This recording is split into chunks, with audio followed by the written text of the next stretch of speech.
There was a wolf at the gallery door, which meant it must be Thursday, which meant Bryce had to be really goddamned tired if she relied on Danica's comings and goings to figure out what day it was. The heavy metal door to Griffin Antiquities thudded with the impact of the wolf's fist, a fist that Bryce knew ended in metallic purple-painted nails in dire need of a manicure. A heartbeat later, a female voice barked, half muffled through the steel. "Open the hell up, B. It's hot as shit out here."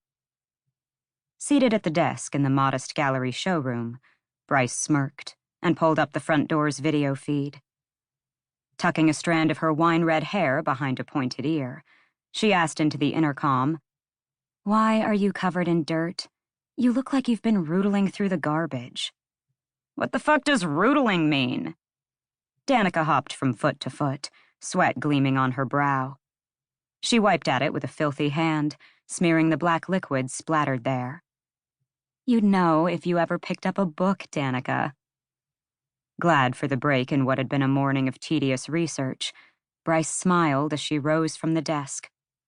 With no exterior windows, the gallery's extensive surveillance equipment served as her only warning of who stood beyond its thick walls. Even with her sharp half-Fae hearing, she couldn't make out much beyond the iron door, save for the occasional banging fist. The building's unadorned sandstone walls belied the latest tech and grade-A spellwork that kept it operational and preserved many of the books in the archives below. As if merely thinking about the level beneath Bryce's high heels had summoned her, a little voice asked from behind the 6-inch thick archives door to her left, "Is that Danica?" "Yes, Lahaba." Bryce wrapped her hand around the front door's handle. The enchantments on it hummed against her palm, slithering like smoke over her freckled golden skin. She gritted her teeth and withstood it, still unused to the sensation even after a year of working at the gallery.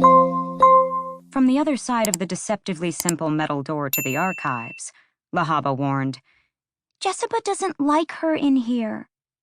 "You don't like her in here," Bryce amended, her amber eyes narrowing toward the archives door, and the tiny fire sprite she knew was hovering just on the other side, eavesdropping as she always did whenever someone stood out front. "Go back to work." Lahaba didn't answer, presumably drifting back downstairs to guard the books below. Rolling her eyes, Bryce yanked open the front door, getting a face full of heat so dry it threatened to suck the life from her, and summer had only just begun. Danica didn't just look like she'd been rootling through the garbage, she smelled like it, too. Wisps of her silvery blonde hair, normally a straight silken sheet, curled from her tight long braid, the streaks of amethyst, sapphire, and rose splattered with some dark, oily substance that reeked of metal and ammonia.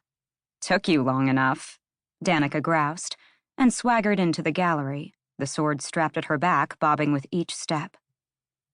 Her braid had become tangled in its worn leather hilt, and as she stopped before the desk, Bryce took the liberty of prying the plait free. She'd barely untangled it before Danica's slim fingers were unbuckling the straps that kept the sword sheathed across her worn leather motorcycle jacket. "I need to dump this here for a few hours," she said, pulling the sword off her back and aiming for the supply closet hidden behind a wooden panel across the showroom. Bryce leaned against the lip of the desk and crossed her arms, fingers brushing against the stretchy black fabric of her skin-tight dress. "Your gym bag's already stinking up the place. Jessica's due back later this afternoon. She'll throw your shit in the dumpster again if it's still here."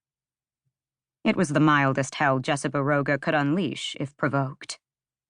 A 400-year-old enchantress who'd been born a witch and defected, Jessica had joined the House of Flame and Shadow and now answered only to the Underking himself.